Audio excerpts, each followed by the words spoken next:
Okay, hello people. I'm starting this live, even though I'm kind of nervous what's gonna happen with this.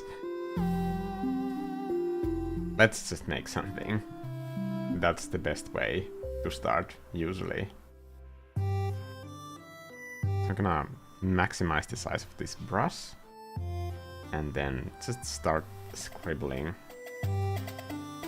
Looking for my base colors, and I'm gonna figure it out. I usually do somehow.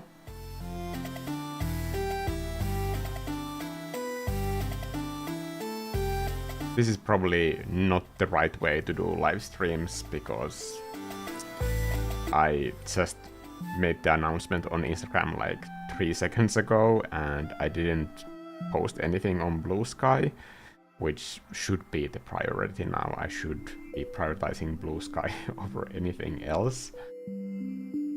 Especially with like all the uncertainty that has been happening recently with these platforms, I think Blue Sky has the most potential to last the test of time, because it's not attached to any of the privately owned drama that's happening in the world. Anyway, I'm just laying down some sort of like base colors here. And with this pastel pencil brush, I'm just letting the texture of the brush create that sort of interesting look. At least the kind of look that I personally enjoy.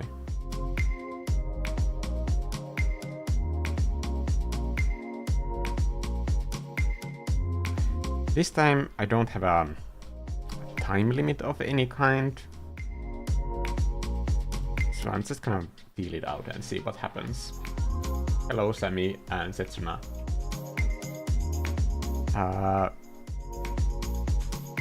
Setsuna's photograph was recently in my recent from beginner to advanced series. I used your photograph, which was just perfect for that art exercise, by the way, when it comes to realistic rendering of light. And I didn't have anything better than the reference picture, so that's why. Thank you for putting it out there. It was super handy to have. When it comes to reference photos for those sort of color exercises, especially when it comes to those sort of like realistic rendering exercises, I recommend making sure that the highlights in your photo like aren't blown out. That's really the only thing that you should pay attention to, because if your shadows go all the way to black, then you can just ignore the part where it crushes the shadows into those two dark areas, and you can decide that this is my deepest, darkest shadow without going all the way black. But if your highlights are blown all the way to white, it's much harder to pick out what is the color temperature in the scene.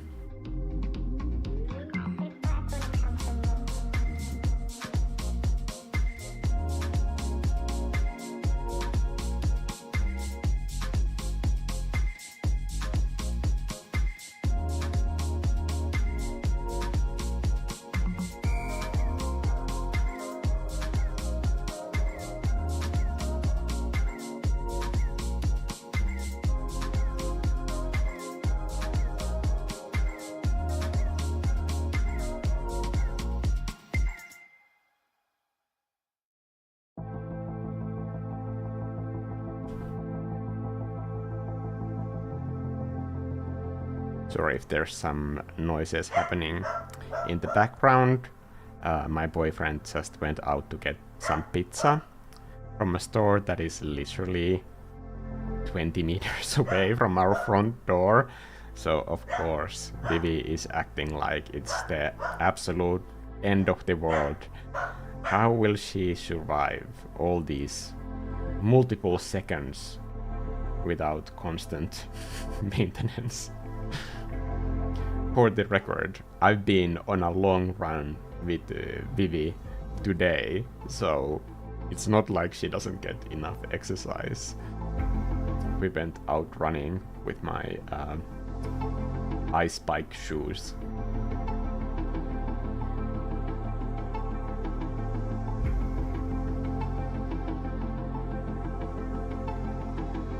All credit to my spouse, they took the picture on a walk. Okay, well, say thank you to them for me. Thanks.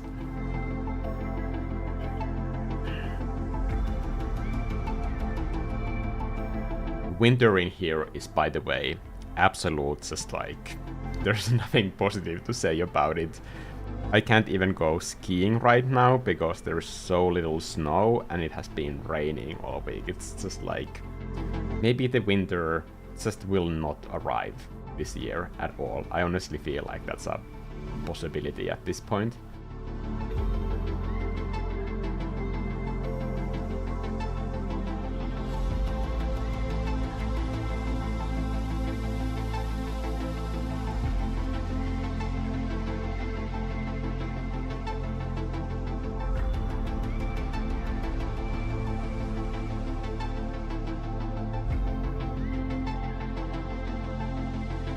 But when it comes to running weather, it's actually kind of nice.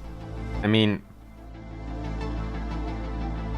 maybe I'm weak, but I do not like running in like super cold temperatures when it just kind of like affects my breath in a way that it's hard to just focus on the run itself when I feel like I'm constantly kind of running out of breath. Just because it's cold, not because I'm in a bad shape or anything.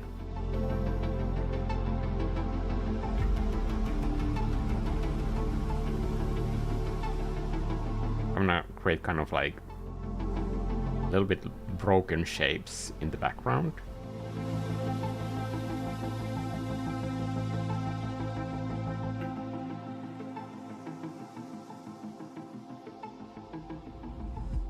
With these sort of forest scenes, you always want to be very clear on your layer structure, otherwise it just turns into a whole disaster. And I am speaking from experience.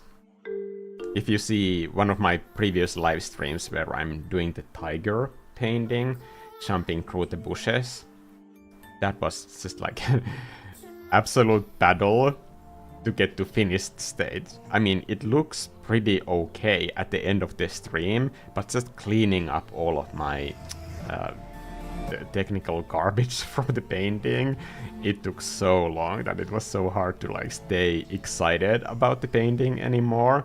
But that's just what being an artist is sometimes like. If you just quit every painting that you feel like I'm not excited about this anymore, then you never get anything done, basically. All the projects will just be left at the side of the road whenever you get bored with them. And that will happen with pretty much anything at some point.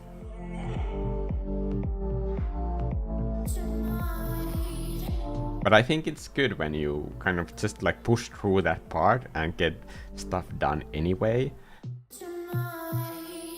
Because it's usually that there's some kind of like a technical thing that you haven't quite figured out. For me, it's definitely that sort of like foreground foliage and the flowers that are on the surface of the water in that painting that I'm not 100% like, I can't declare that I have figured out how to do that stuff now, but I did learn a lot. At least I know what doesn't work from having done that painting. So I don't regret that time spent on it at all.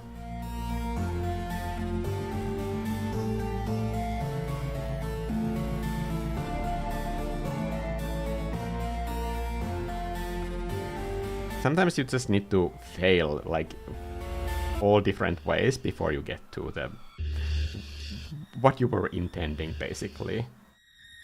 And I think that's a huge difference between somebody who is new to art and somebody who has been doing this for a while. It's just like knowing that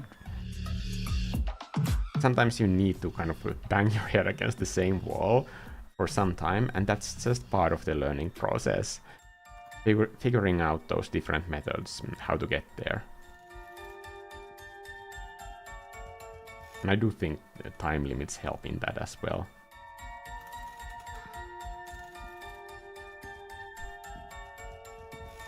Kind of setting yourself like some distant goals, like this is when the painting needs to be done. It's more clear of a goal than just like working on it until the rest of time.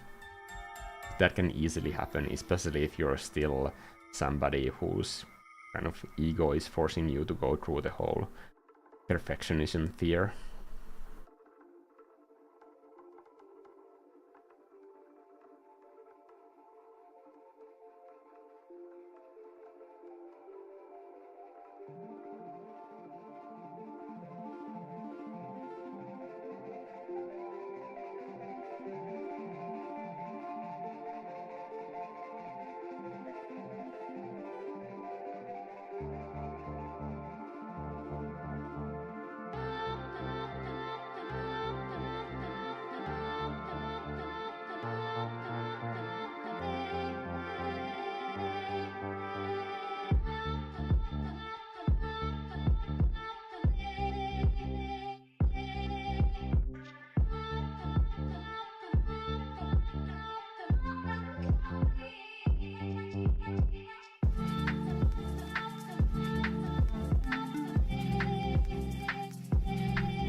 I'm trying to figure out if this pastel pencil brush is good for this sort of like foggier, like kind of dreamy blends that aren't really blends but just optically mixing the color with the texture. And to do that in this piece, I'm using more of those sort of like sideways brush strokes, because that's how you get that sort of like wide, I'm gonna show like this kind of texture out of that brush, as opposed to I'm not touching the scale of this brush. So now I'm holding the pen like this. Previously I was holding it like this. Instead of like these sort of sharp lines, I am now tilting it sideways. So that is making those sort of softer edges happen. So I'm trying to make that as like part of the whole mood in this piece. This sharpness and lack of sharpness, the contrast between those two, kind of building the sharpness in the foreground. Maybe some of these elements, like right here in the foreground, maybe these could be like super sharp at one point and then just fade into the softer areas.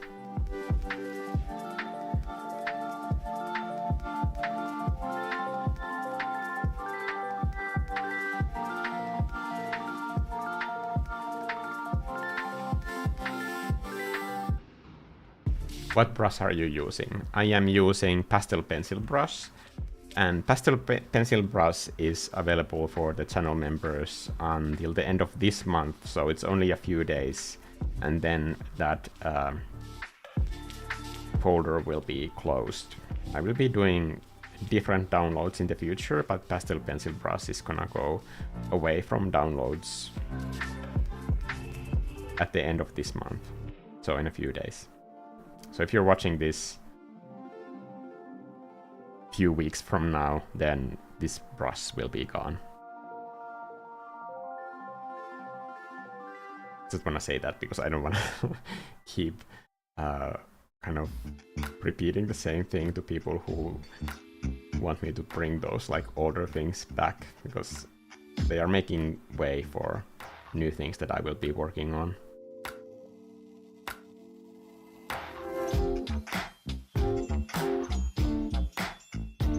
I'm just trying this idea of sharper brush strokes here in the foreground. Almost like lines. Not just light areas, but shadows as well. Like super contrasty ones.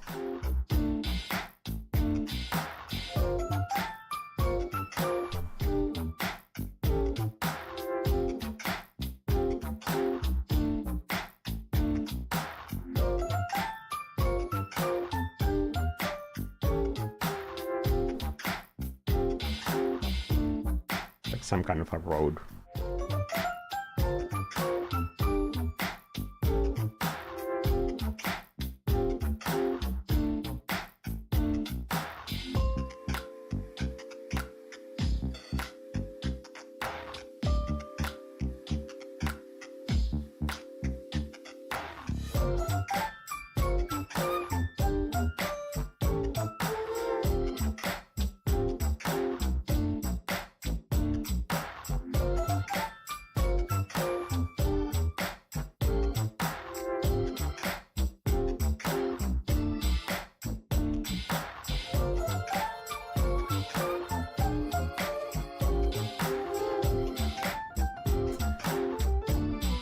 Hello, Dextons and Kingsune.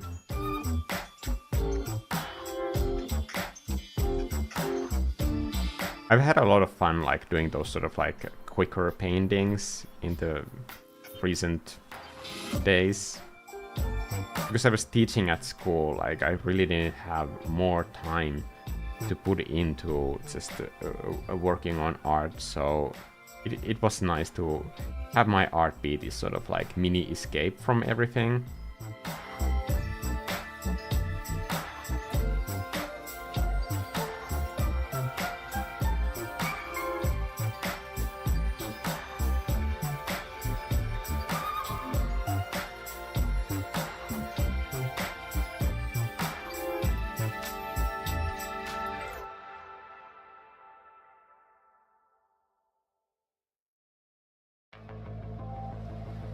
And honestly, it's just the quick time frame of every painting. It just made me feel like I'm getting stuff done. And I've been doing so many paintings that are so heavily focused on rendering. I mean, like that is what the latest tutorial is also about. But once you know those basics, you can use them with any style. I think that's the thing with realism, is that like no matter what style you want to do, you can still benefit from like realistic light rendering in art. It's just about choosing what elements of the realistic rendering style you're using, and then just omitting whatever you feel like omitting from that style. That can be a very like powerful way to define whatever it is that like is your look, like what your paintings look like.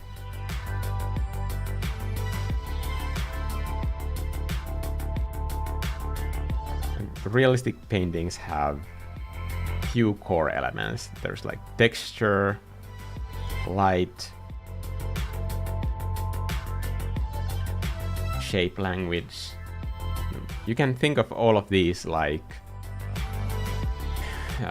pillars that you can still make the painting kind of like stand on its own and be readable, even if you take out one of those supporting pillars. But if you take out too many, then it becomes too hard to read and people don't understand what you're saying.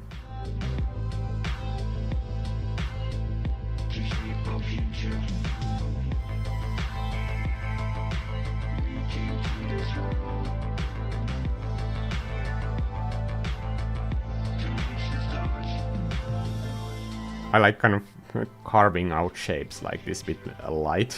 You can see that my silhouette was just like way off. And my sketch is just like a set of balls here. But the light is really what is like defining where the shapes are for me.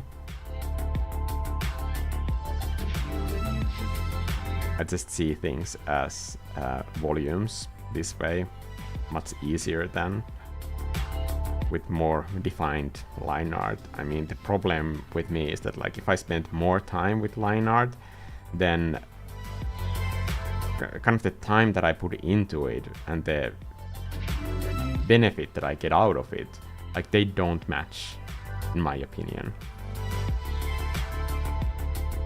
So at some point, I feel like I need to have colors and I need to have light to have enough information to kind of develop my piece.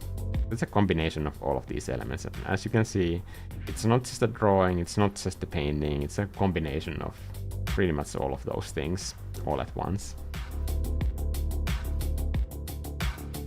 And I recommend experimenting, like what could be like your way of defining shapes, because you never know. You might kind of accidentally stumble upon something that accidentally feels way easier than before, and then that's a good sign that lean into the easy always.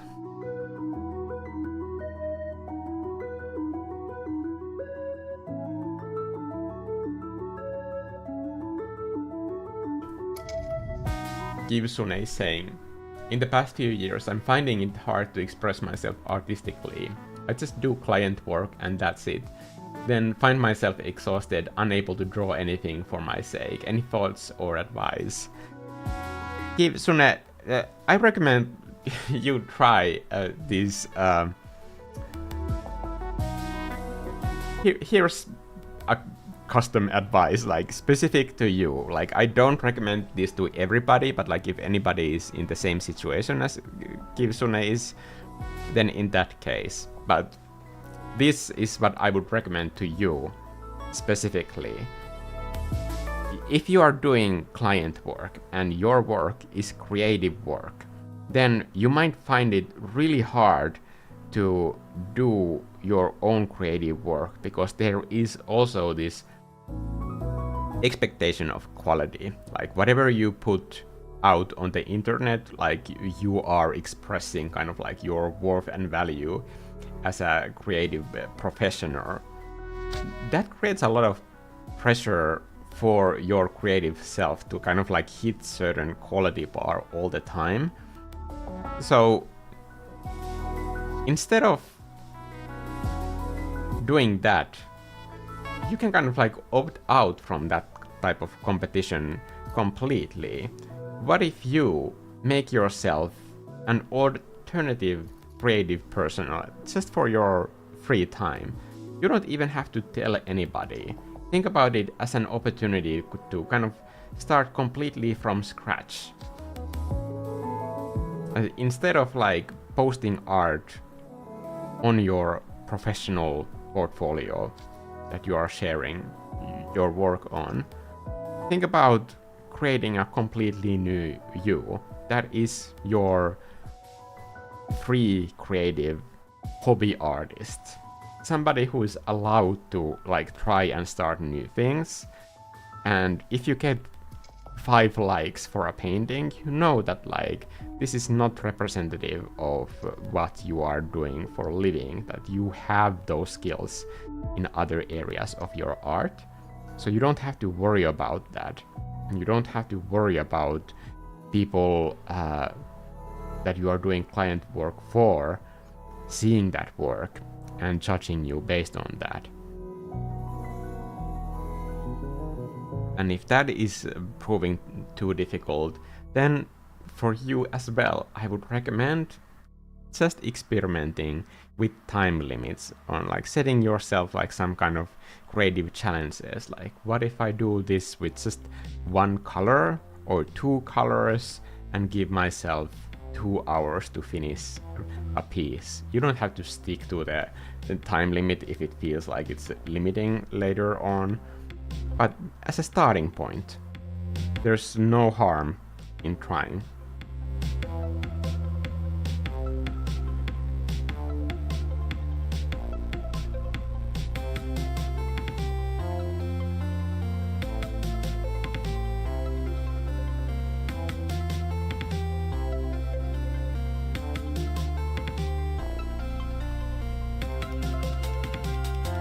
And then if at some point you feel like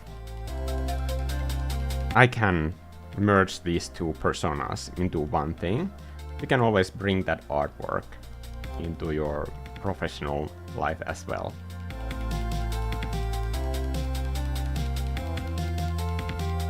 But if the point where you are currently is not doing any work, then like finding out how to lower that bar so that you feel inspired to start working on your own things and you don't feel that it has that sort of pressure of the workplace, I would recommend kind of doing whatever you can to cut the ties between the two.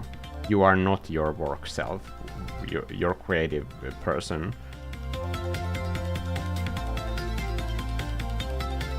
And I'm sure that your creative work that you do for clients, it has its own limitations that come from the commercial side of that. Think of it as an opportunity to just do something for yourself. It doesn't always have to make you money because your art is already doing that.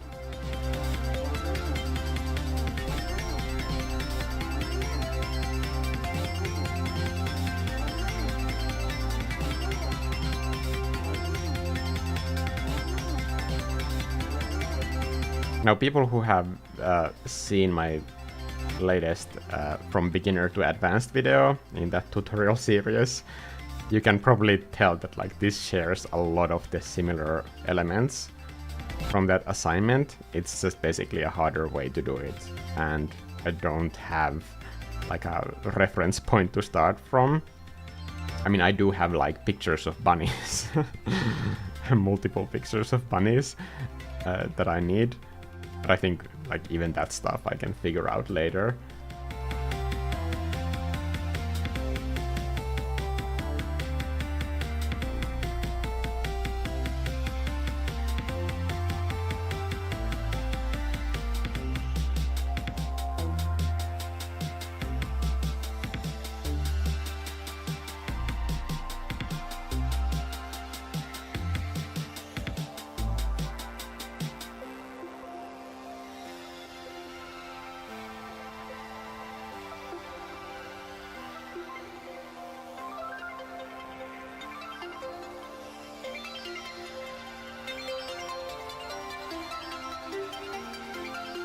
I mean, if I have to say something positive about this at this phase, there's some kind of a mood there already, I think.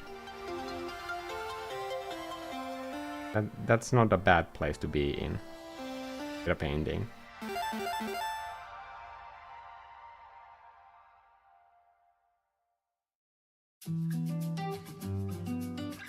I want to do those pink ears right away so that it's not one of those elements that is bothering me. I don't know. I'm just gonna paint something and figure out how to get there.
This right ear is kind of massive. Sorry about the noise. I was just rendering a new video and it's insanely hot in here, like usual. So I need to keep the window open, otherwise I will just boil alive.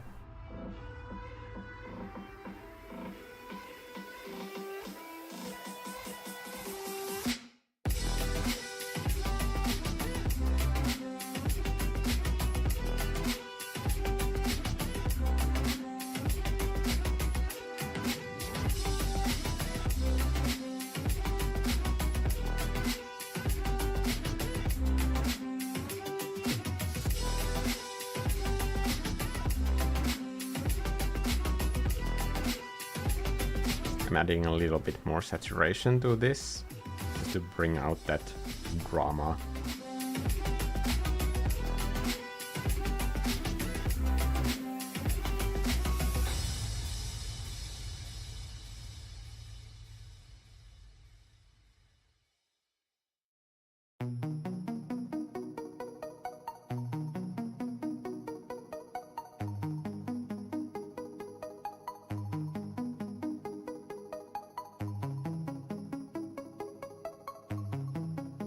I'm color picking this to turn this into a normal blend mode.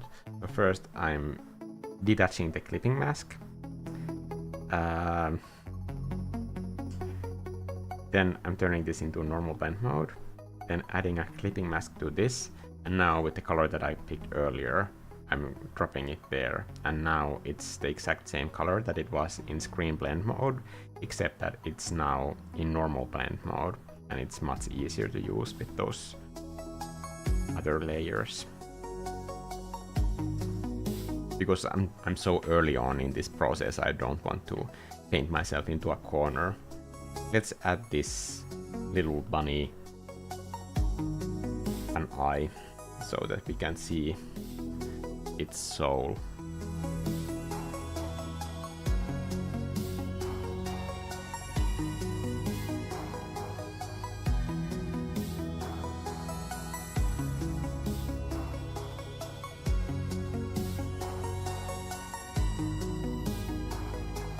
A little bit of eyeball here as well.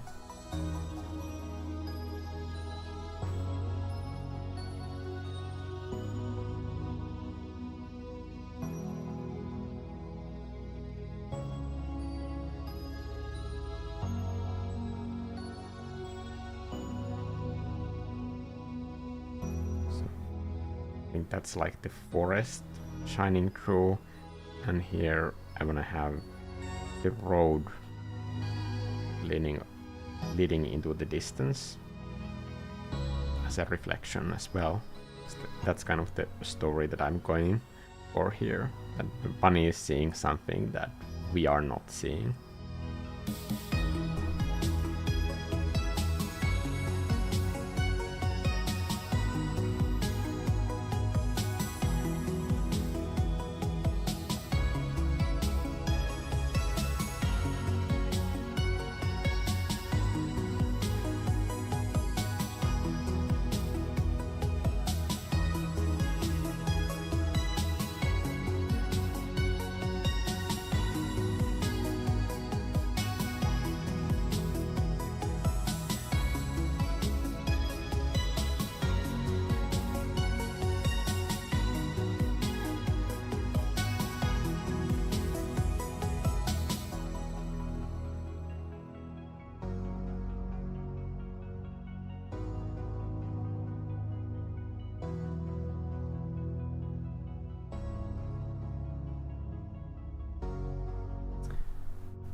Hello Esther, which iPad are you using? M1?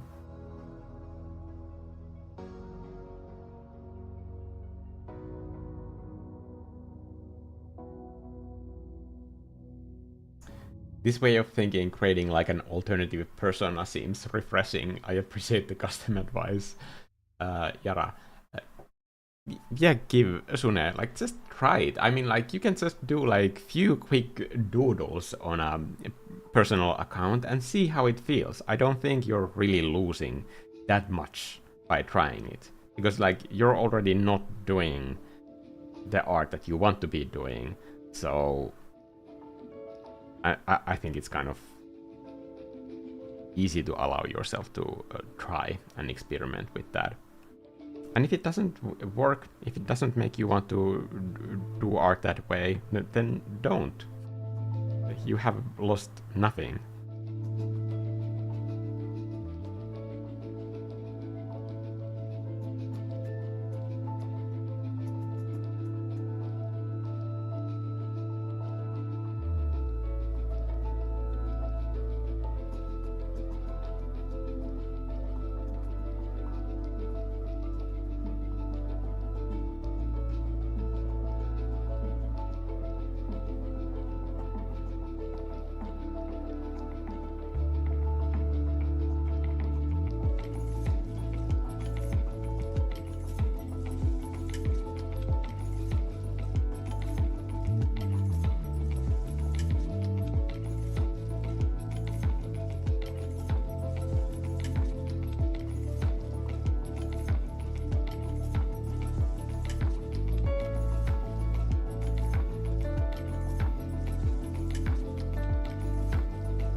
I'm thinking about which areas of these blades of grass are pointing towards the sky so that they are catching that light.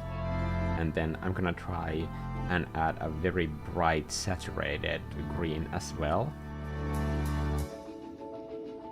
I'm doing these all on different layers just to see if it... I'm gonna use that green.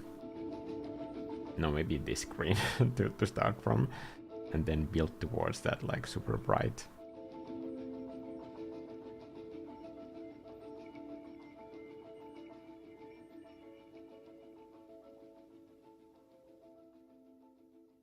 One thing that I could try is that in this warm light, I could use more like softer shapes to give the light a little bit more character in other ways than just with color temperature. Almost like things that are in light are safer, and then the rest of the forest is kind of like dark and mysterious.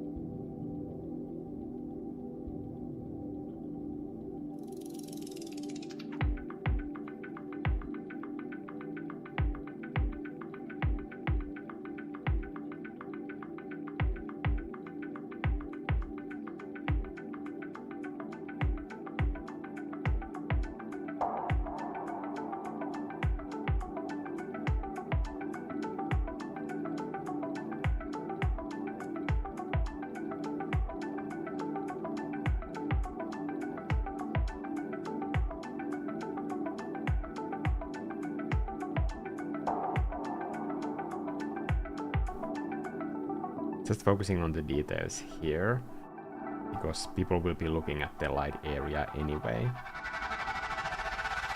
So I might as well make it more visually interesting.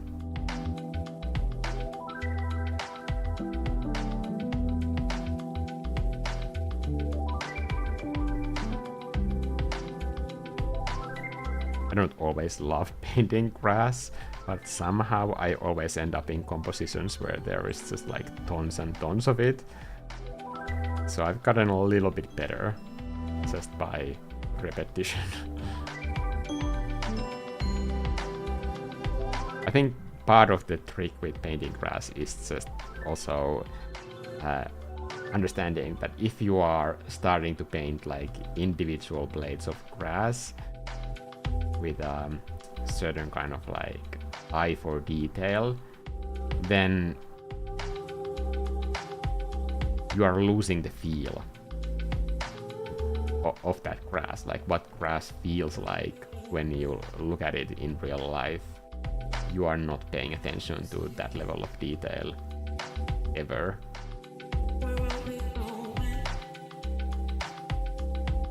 And at least my paintings, like the intention is never to kind of like recreate reality somehow. It's to create my own, really.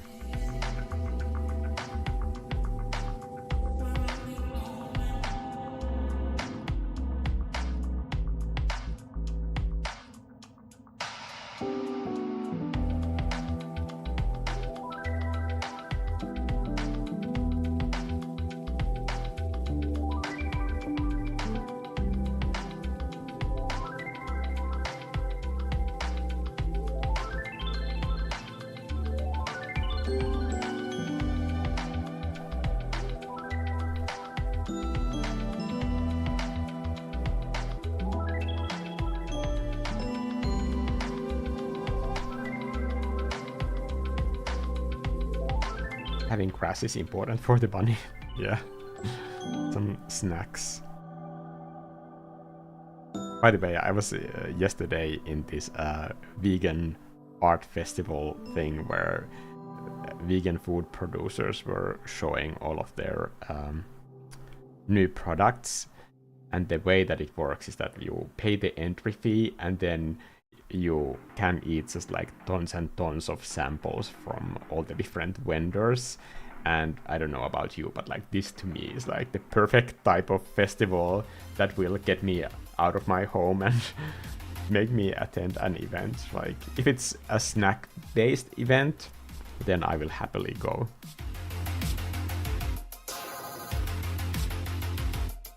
Okay, sorry for painting so much of this grass, but I'm starting to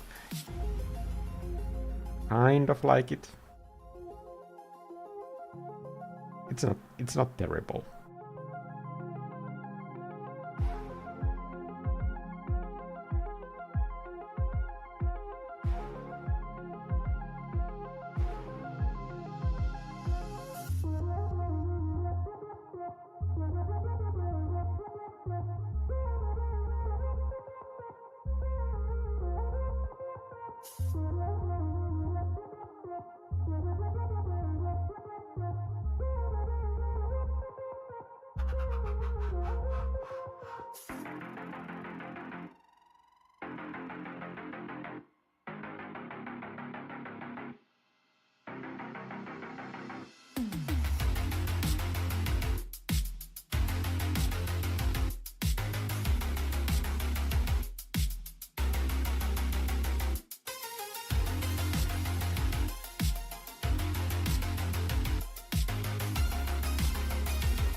I'm just trying that same thing that I explained earlier, that I am using the stylus sideways to create these sort of like softer, foggier shapes.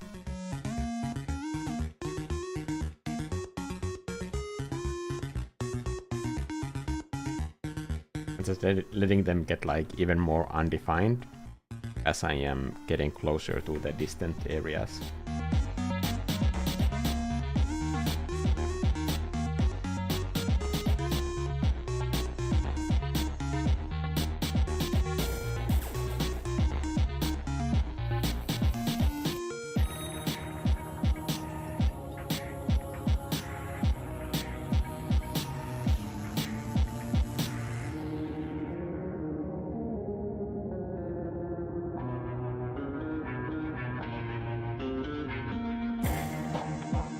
Yara is saying, yesterday I drew one of my favorite illustrations I drew in a while. It was fun because I just went with the flow and didn't put any pressure on myself. Expectations like just kill the creative flow really quickly. So we all need our own methods of like tricking ourselves into doing those things.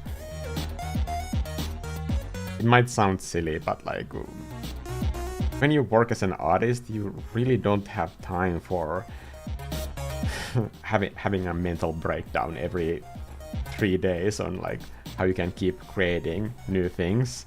So you just end up creating like a ton of different survival mechanisms on like how to trick yourself into working more and loving the work that you do. Because otherwise you will be just in like complete crisis mode all the time, and honestly, who has patience for that? Not me, at least. I'd rather do the paintings, even if I have to resort to some of my own silly mental tricks to get there. I'm not too proud for that.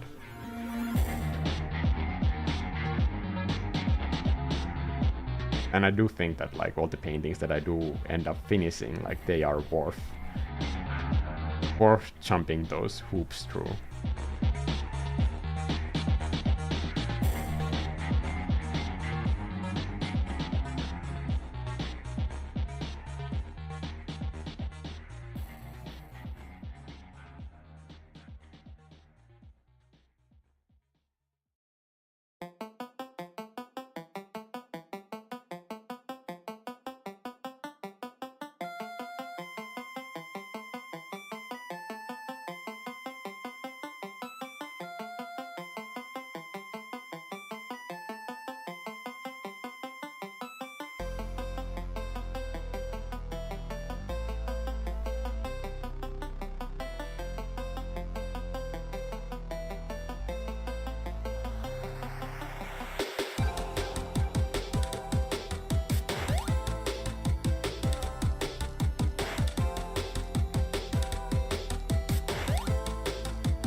Trying to add a small shadow, these little paws here.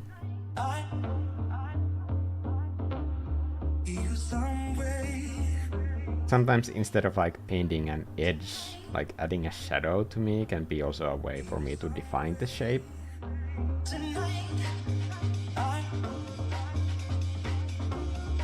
Not that I recommend everybody do it this way, but for my style, I think it's the one thing that contributes the most to this sort of like painterly style that I do, because that means that not all edges have the same importance. Like some edges are important and others just are not.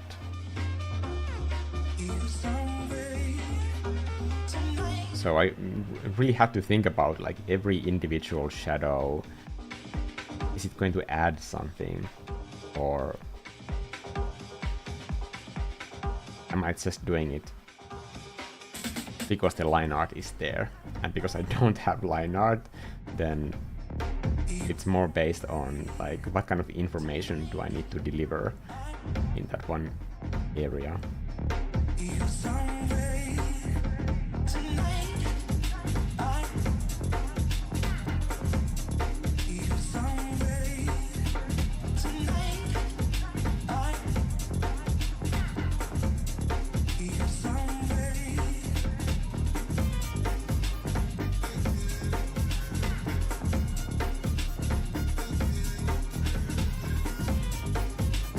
I'm gonna use this color and then just color this layer, because I don't think it has the same level of vibrancy. I'm doing a clipping mask and I'm dropping that color on it, merging those two together and then sliding it back into place. Just adds a little bit more vibrancy.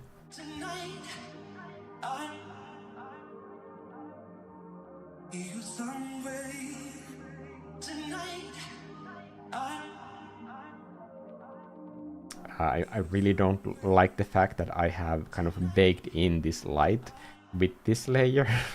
It's not what I recommend for anybody, but it is what it is.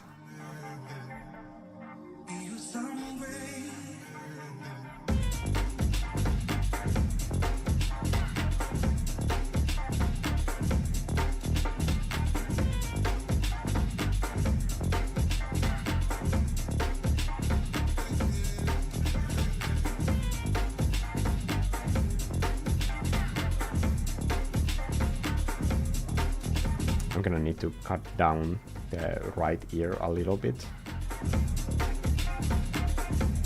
because it's already at an angle, so it's really hard for me to judge the scale of both of those.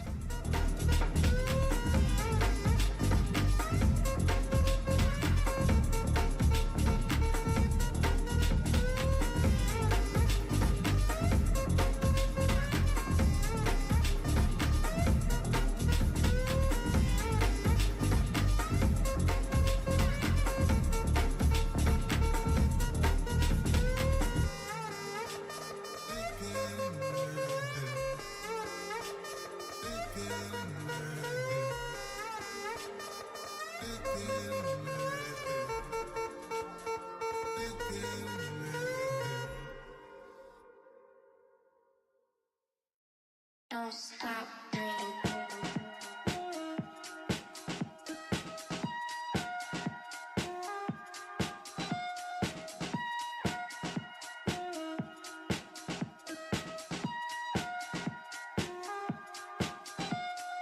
Don't stop breathing.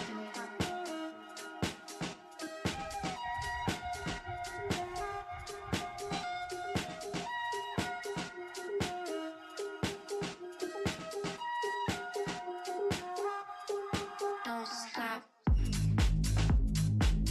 Okay, 54 minutes. If this was like one of those like 1 hour art snacks, I would be pretty happy with where we are at this point. I can stop panicking.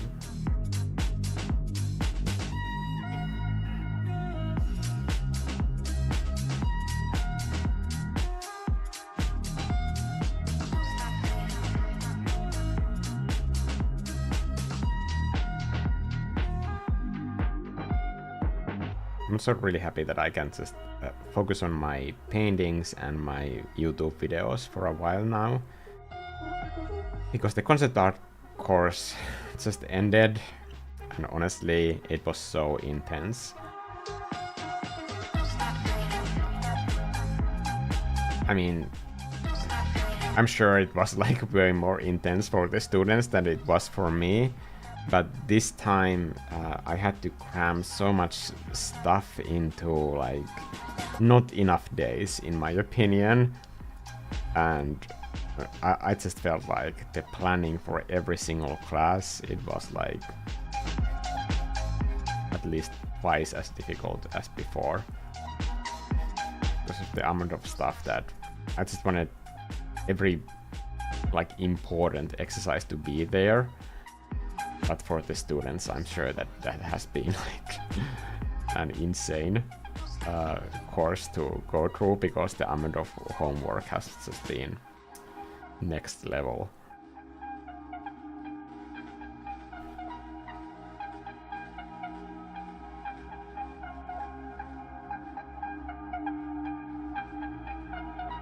Don't stop dreaming.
I think these fence shapes give that kind of almost creepy forgotten vibe that I was going for.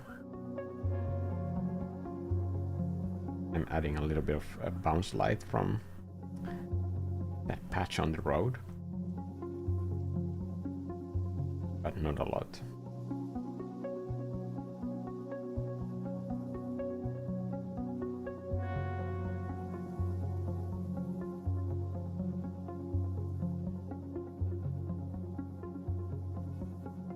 In these sort of lighting scenarios, you usually end up repeating the same color combinations. So when you are repeating the same color combination on different materials, think about the contrast, like how much saturation and value contrast you want to push to the other elements that are not your like main focal point. Think of those like echoes that are quieter. That you have the big sound, and then you have echoes that get quieter and quieter based on how important they are to your piece. And that's what is happening with those fence lights. It's basically the same light logic that the bunny has. It's just a whisper of that.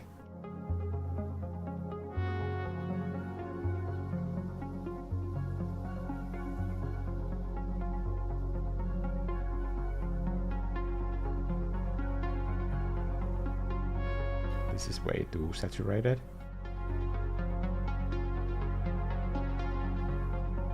Okay, I'm gonna just paint it in and then use hue and saturation to find the right hue.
Esther is saying, one thing that helped me with building a creative practice for myself is using a different media. I work with digital art, but in my free time I like to use pens and pencils. No pressure, just exploring. Yeah, I have to say that I have something similar.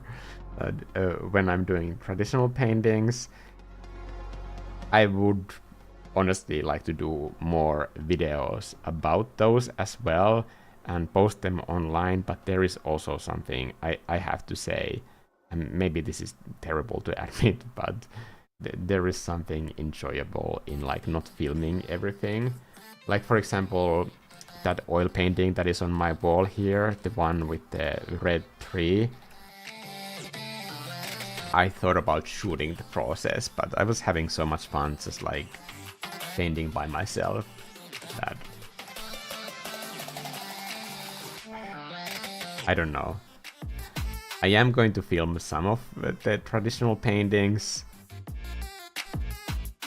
It is more difficult to shoot painting videos of traditional paintings because there are all these camera angles, and I'm not one of those like aesthetic persons who has like super well decorated home and like every camera angle is going to work. I would need to like clean up every shot to turn it into some sort of like usable video footage. I am quite a messy person, honestly.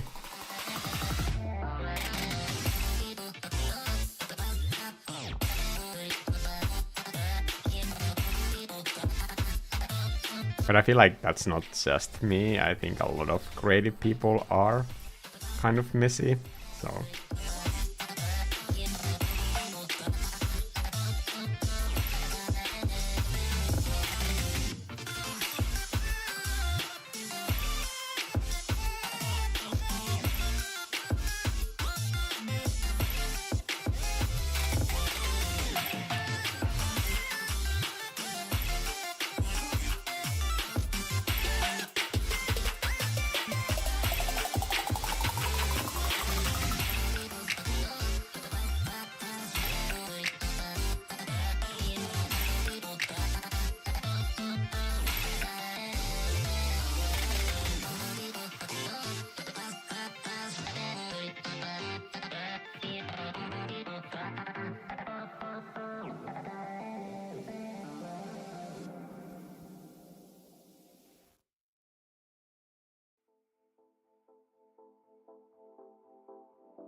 Funny noses are weird.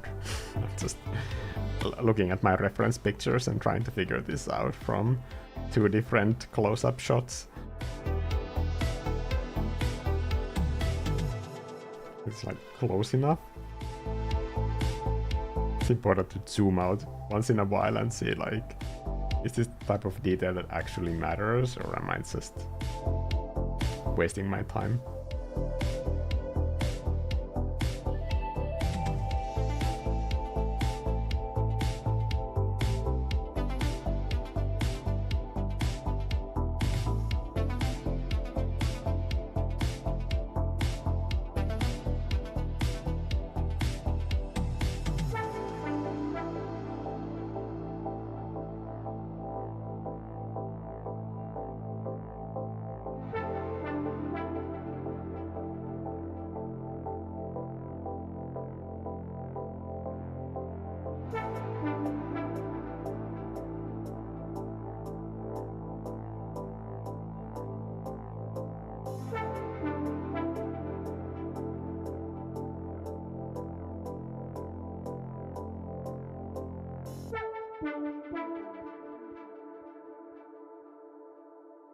I think some kind of like highlights for this skylight could be also fun, like not realistic, but it could be just like one way to add like visual appeal.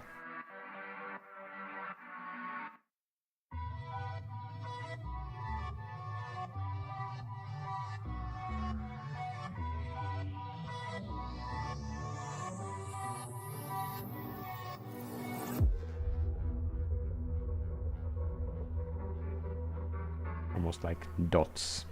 It's like adding sprinkles on my bunny.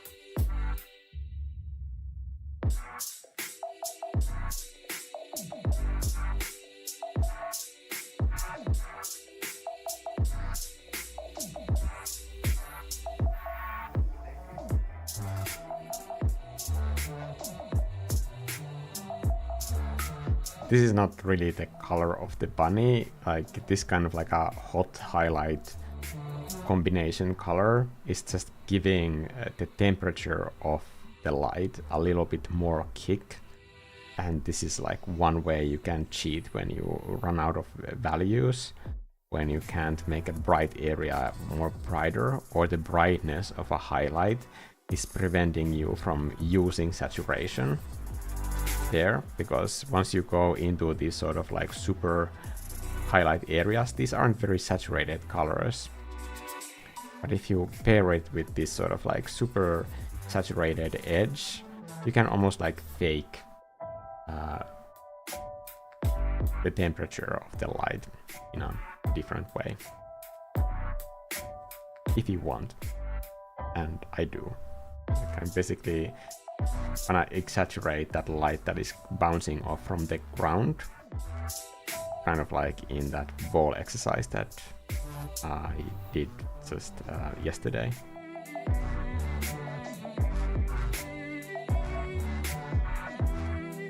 Terve pupu, yes.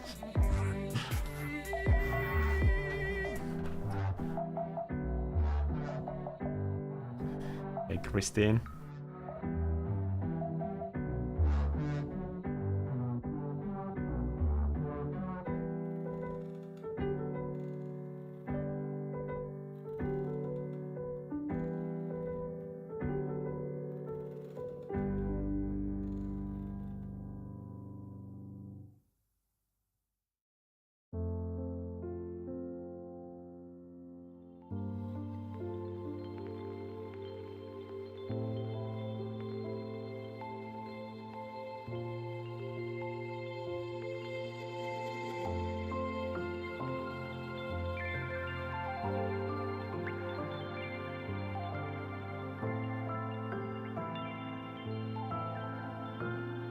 I'm doing less of that saturated highlight here, because I think on the paws, the first looks to be like very short, so it wouldn't have that kind of like sinking light effect happening over there.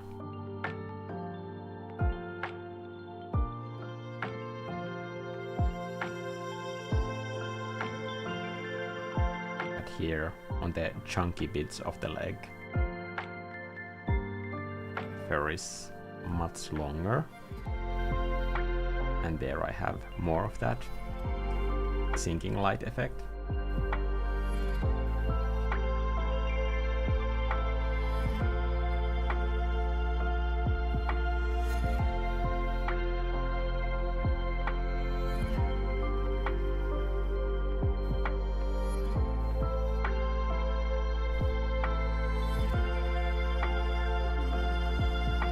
I feel like I should paint the in-between legs part here, but honestly, I'm just gonna be real and admit that I have no idea where that line is.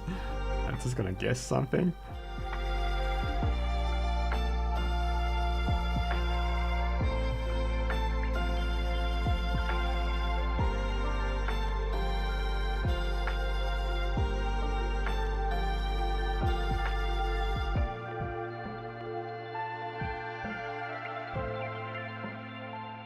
Would that work? Maybe?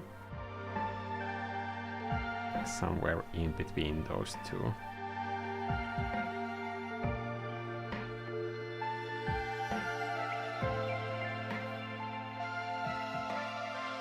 Then I add more of these thicker furs on the top part of the leg, and then only get into the less shaded part closer to the end of the paw. Here I'm kind of combining the painted look with the drawn lines, because this pastel pencil brush, like, it's my favorite thing with this is to just like scribble these cross-hatching bits all over the place. And I don't know if it looks nice, but I love doing it. So this brush allows me to do a lot of that.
And I like the texture.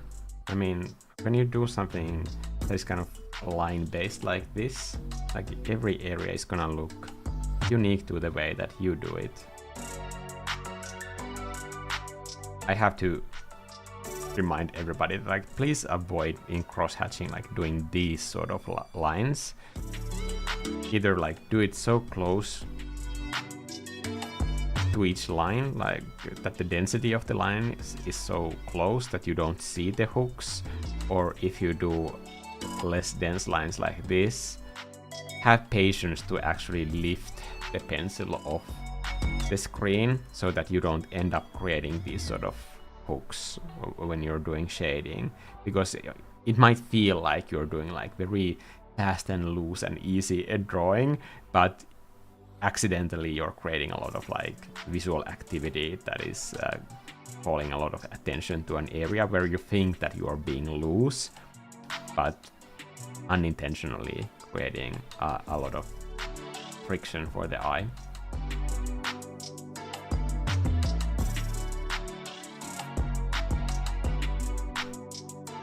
Here I'm just like drawing the same lines over each other in different variations of the same hue, and I know that you won't be able to see this on Instagram or whatever, but I just know that that visual variety is there. So for example, if I ever make a print out of this, then in those cases, like I always appreciate having gone through the effort of making those color surfaces a little bit more interesting.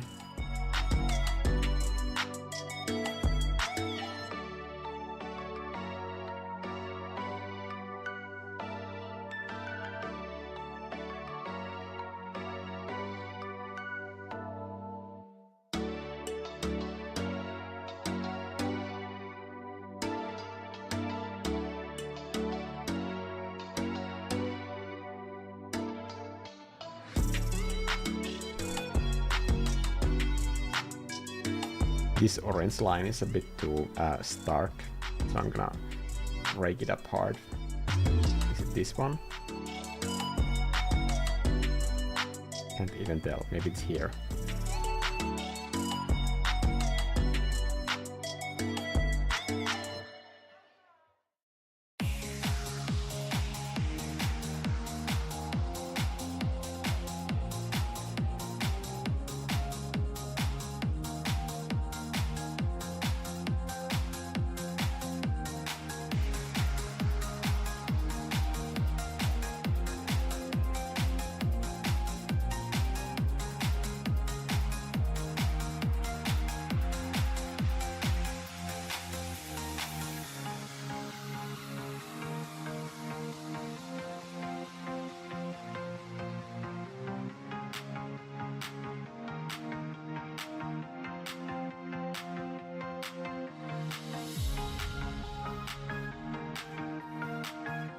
Okay, I'm gonna do a warm hot glow for the foreground. I'm probably gonna turn it off. I just wanna see how it's gonna look in the end, because I need to justify these like highly saturated bounce lights, because the road definitely is not doing that for me right now.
Yeah, I think the vibe is slowly coming in there. I just wanna experiment with something more mysterious.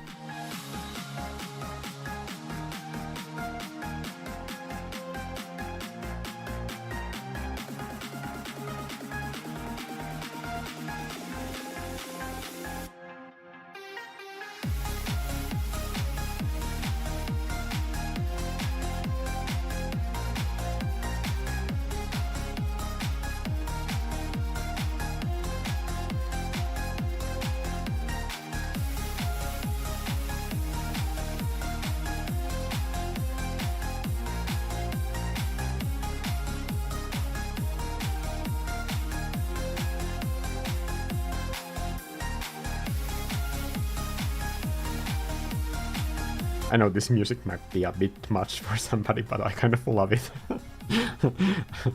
I think I would otherwise just like doze off into the vibe of this painting, but it's keeping me awake.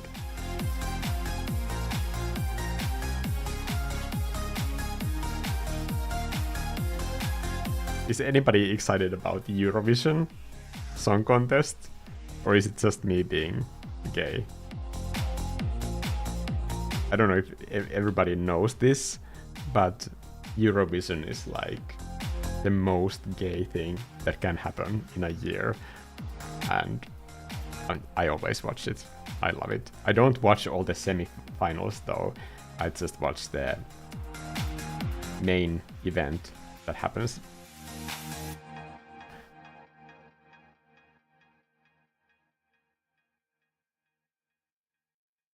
I think Finland again has like no chance of winning, but I love the Finnish entry. I think it's great. If they pick the one that I want them to pick, I hope they don't screw that up for me.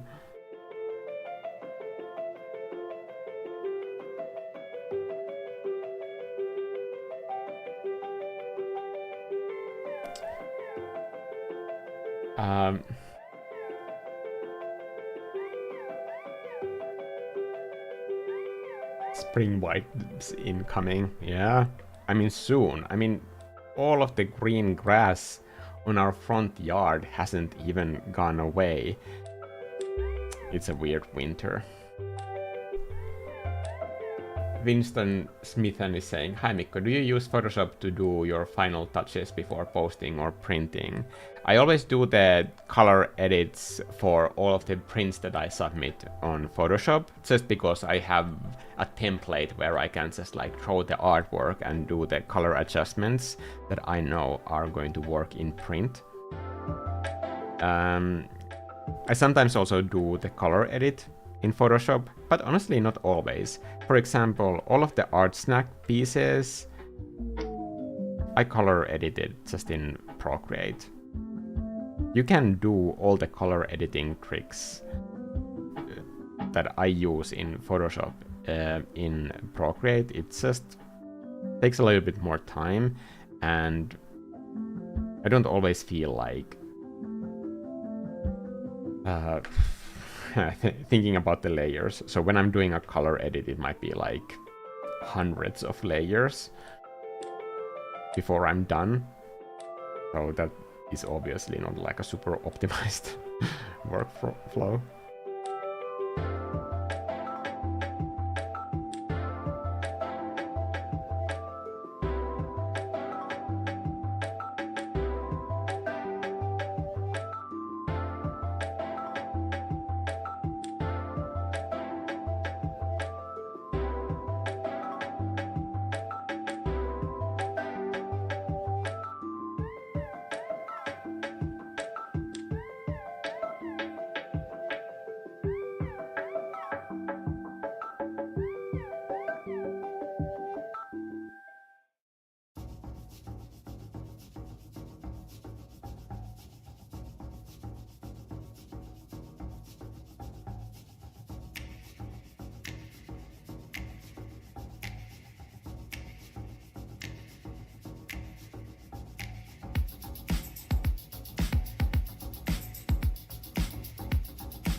Flip this really quickly.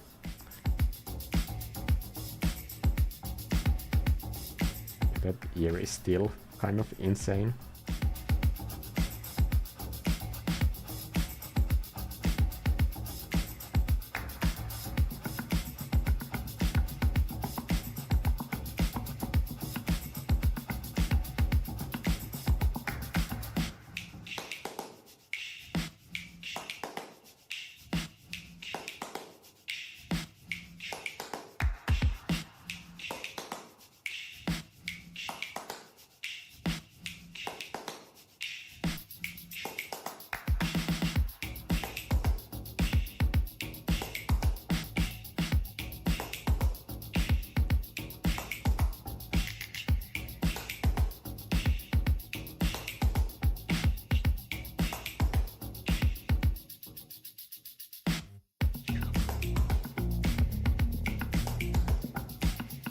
I think I need to think about the roundness of that ear.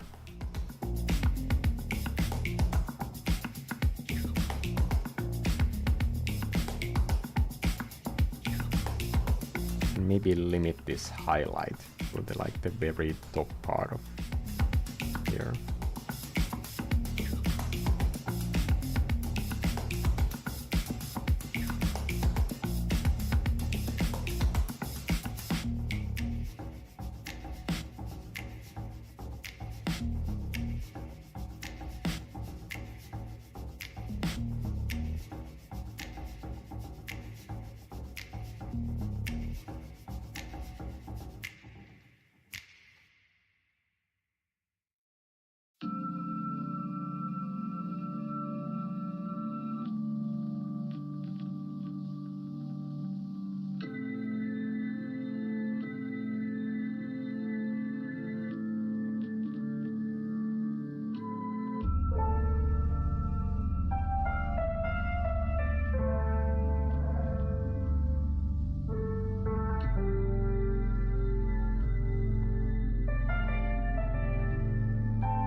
So much of this blending is happening with lines, and honestly it's a lot easier than it looks.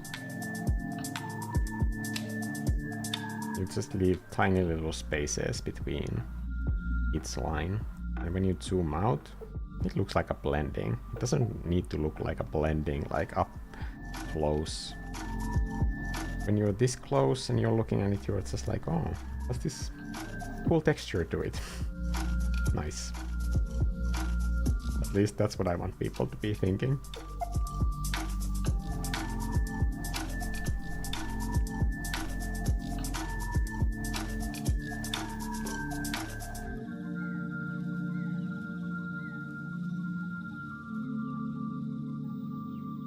I like the shape, it's kind of nice.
Okay, now maybe like a tiny small puddle here somewhere. I'm gonna do it with a color that I can actually see. I'm gonna turn this off later, so don't worry about it.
Probably going to add a tiny scale skew to this as well. It's just gonna fake that perspective a little bit more with these lines.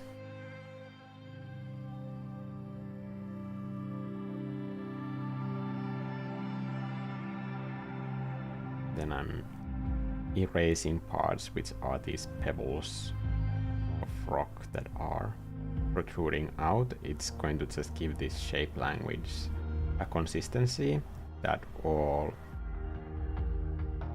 of the convex shapes are on one side.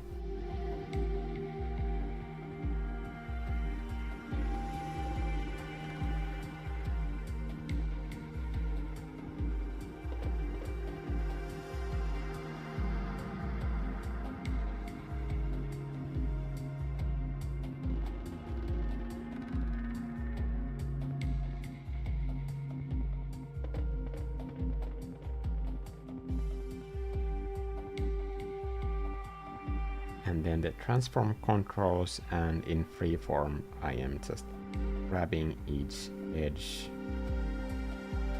and pulling them apart, making sure that it's a transformation that is respecting some kind of logical vanishing point here.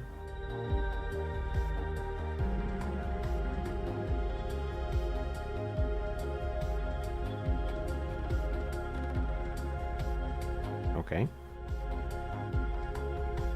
And let's make that super dark.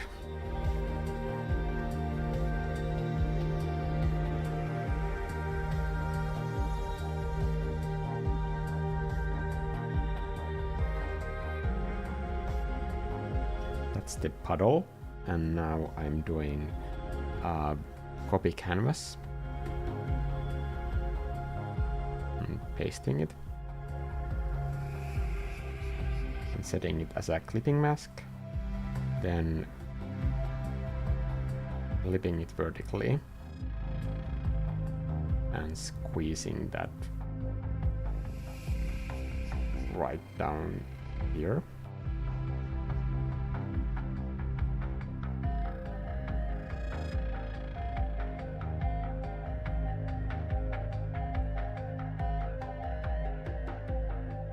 And then I'm gonna give this a blur.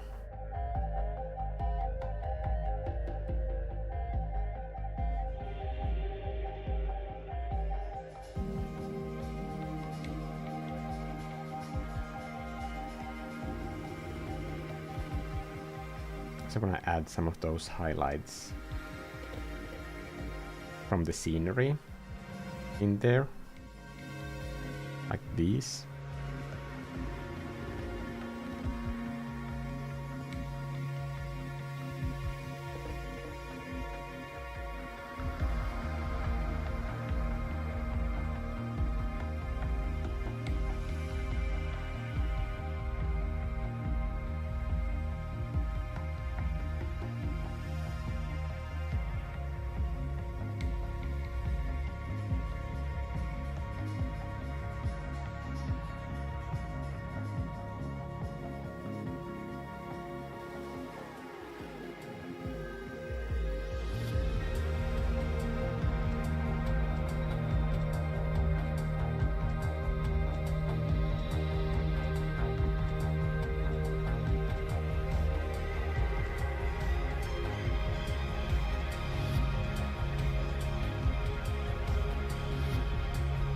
You can probably see that I added those reflections before I had anything where the reflections are from. But because they are such an important composition element, then that's one valid reason to do it in this order. It's kind of cheating, but hey, it's my painting.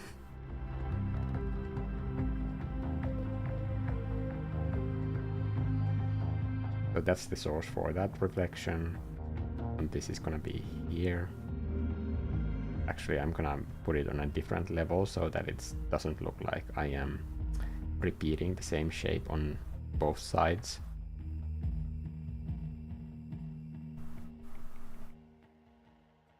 And here I'm gonna do one in the foreground.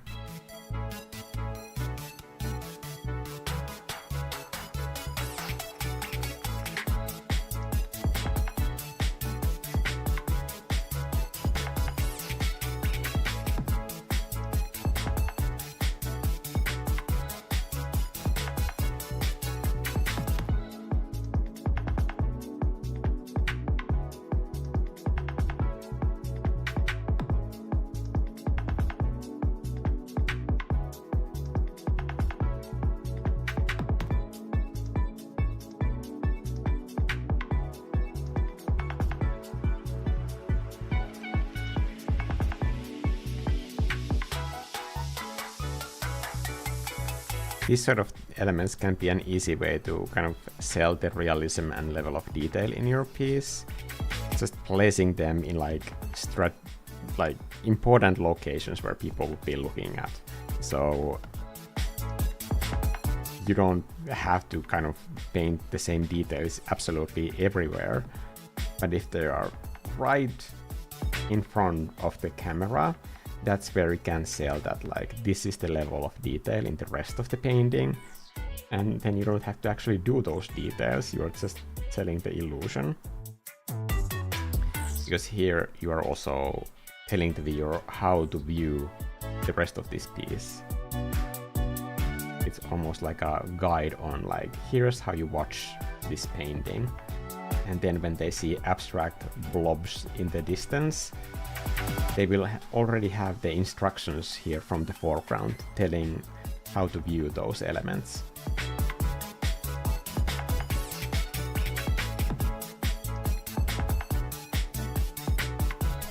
Okay, maybe 2 hours for a stream could be a good length here, because I think it's gonna take forever to do the tiny forest in the background in fluffy details.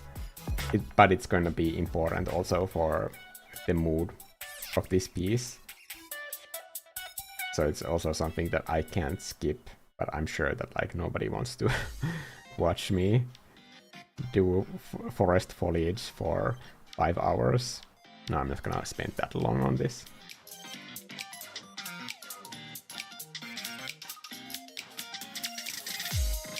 But my big goal with all of these live streams is always to get to the mood and get the story across in the painting, and I think I'm definitely there already with this. Like I at least I can feel the mood. I don't know how it appears to you.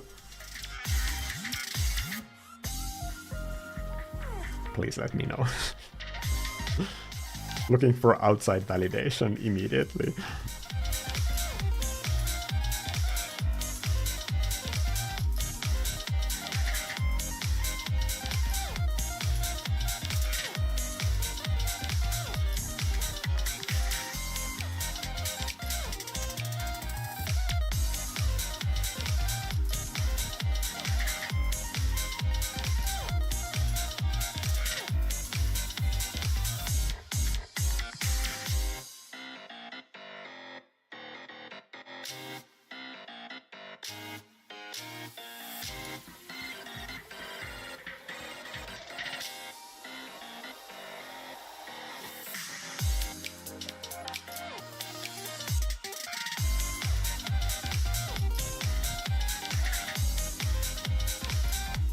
One thing that I have kind of gotten into doing after I made this pastel pencil brush. You can do this with any brush, but like with this brush specifically, I found it like much easier to do small kind of line art like details that are not actual line art, but just like defining the edge in like one small area and then letting that line disappear, like that shadow right there. I'm gonna do the same for these paws.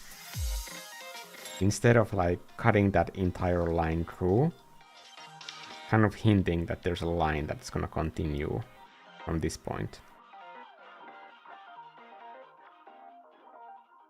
It's like drawing parts of the detail where the contrast is the highest, and then kind of like abandoning that line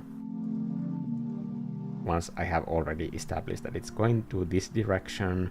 That's the detail. I'm not gonna explain it further. You draw it in your head. Bye.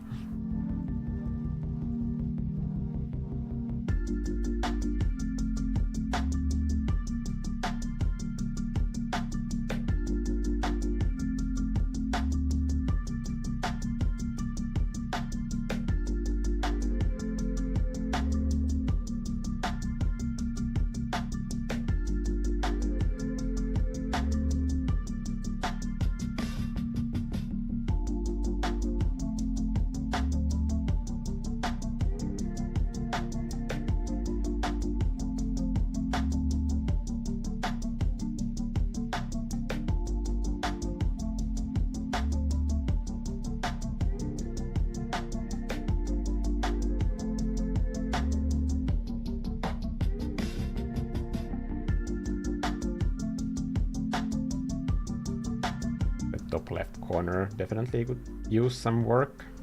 I'm gonna add more trees as well. Maybe I should do that right now, because that's probably going to be the biggest composition element that I still have planned to change here.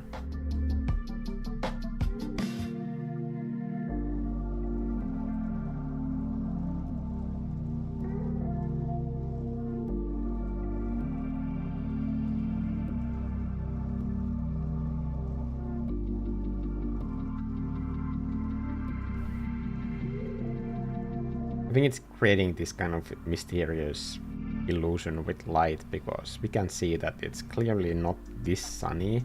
Where is the light coming from? Like, what is the bunny seeing? I think, to me, those are interesting questions that I am kind of wanna introduce to the viewer and make them feel like they are the bunny. And if I can make them feel like they are the bunny, then maybe they will have a little bit more empathy for animals. For a short moment at least. That's more than nothing. I don't think that's too much to attempt with one painting.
finally caught one whilst you're live. Love the piece, Mikko. Thank you. I'm really happy with it. I knew that like this couldn't be like a perfect stream because I didn't have that much planned. I'm gonna show you my sketch. Like this is pretty much the sketch that I had for this piece. At least for drawing purposes, this for me is the most important part. So you see, for me, this ball, and this ball is really like the entire planning. And once I have those in place, like the rest of the details kind of like fall in. Like you can see that I didn't like clearly follow this sketch that closely, but it's enough. It's almost like a wireframe, and then you kind of like sculpt the painting around that.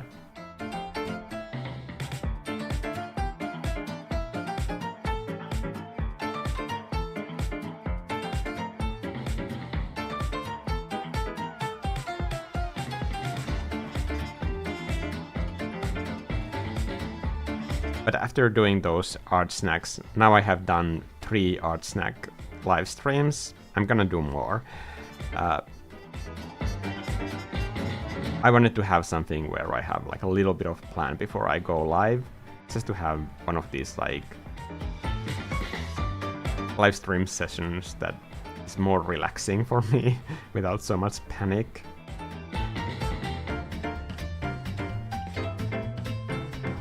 I don't know if you have tried painting live, but I don't know if I would recommend it to absolutely everybody. It's definitely a specific kind of like stress management skill that is needed to do this. And still like enjoy the painting, because I truly feel like if I'm not enjoying the painting or letting myself kind of sink into the mood of the piece, that's why I'm so quiet sometimes, because I'm kind of like making my mind get there. I'm like in the painting literally. But if I can't get there, then I think it would show up in the painting, that it would lack some kind of part of that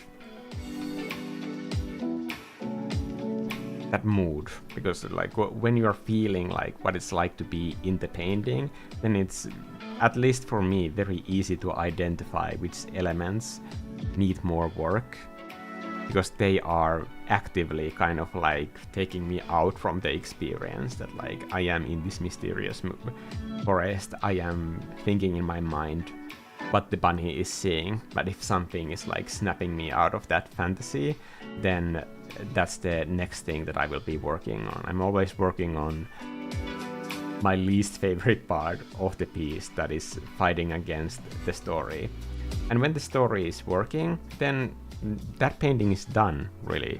Like there might be like elements that like could be rendered endlessly, but if the story is working and no part of the painting is fighting against that, then adding those details might actually hurt it, because at some point you end up taking away from the unique aspects of that painting, what makes it like really work. Now that we have 7 minutes, we could do some kind of quick and fun color edits, so that I can show you what that process is like in Procreate for me. What is this?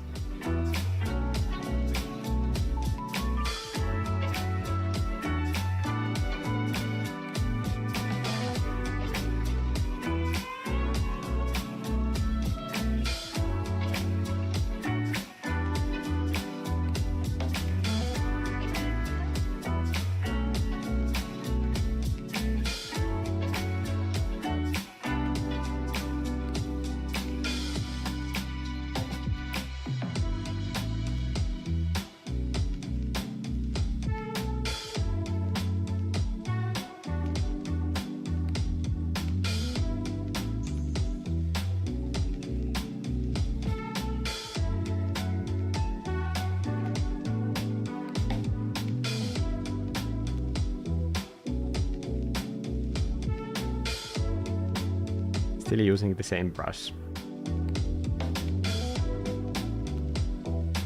Also, if there are any members like watching this live stream, I want to say that like make sure that you download this brush and that deep canvas brush before the end of the month, so that you get both. There are also like tons of high resolution paintings there. I don't know if you care about those, but they exist. Also, there's a whole set of like different palettes. I'm gonna put this palette in there, but I'm gonna put this palette also in the next month downloads, so that it's not there just for a few days.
Just adding a little bit more detail here in this light zone.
When you do a mask and then you use the brush that you are using for the rest of the painting, that way you can add these sort of like glows that unify the different parts of the painting without destroying all of the texture that you have built up to that point.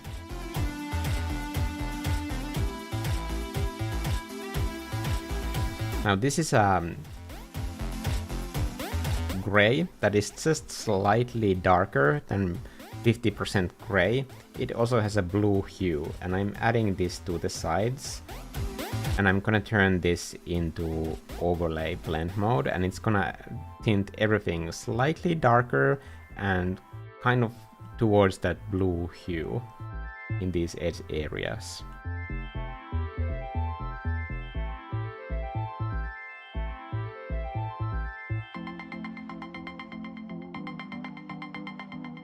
Just to kind of focus the eye into that main area.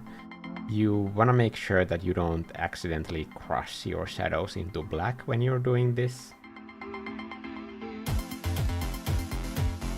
And that's a painting.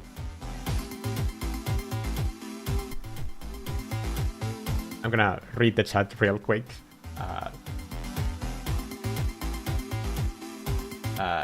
So, Woodcock, is that a real name? That sounds naughty. I've learned so much from you and your courses. Thank you. No, thank you, Joe. Sorry about your name. I don't find the way you teach or do things abrasive at all, and that way it sinks in as useful information. I'm very happy to hear that. I'm gonna stop the recording because I'm always fighting against the amount of information on my storage devices because of these video files. Jinwo is saying, you know, watching your works being created is relaxing and very informative. Thank you. Painting live is uncomfortable for me. I'm constantly conscious of what to do compared to just working alone.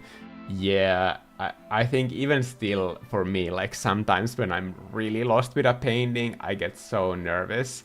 And the last time that happened was, I think it was like, was it the second Art Snack stream when I was doing the second painting after the blue one with the bare hilltop mountain with the house on top of it.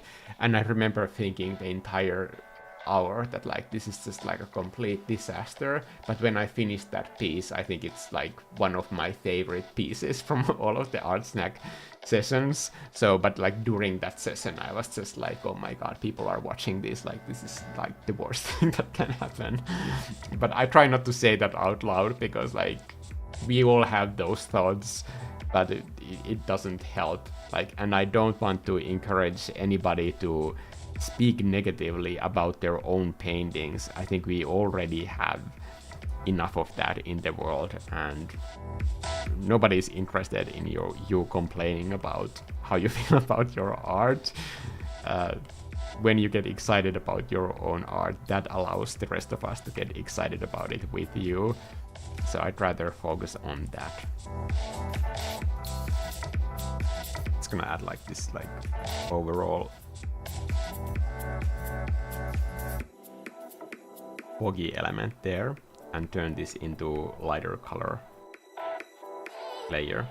It's a subtle effect. It's just like washes away some of that distant tree branch foliage to give it that distance.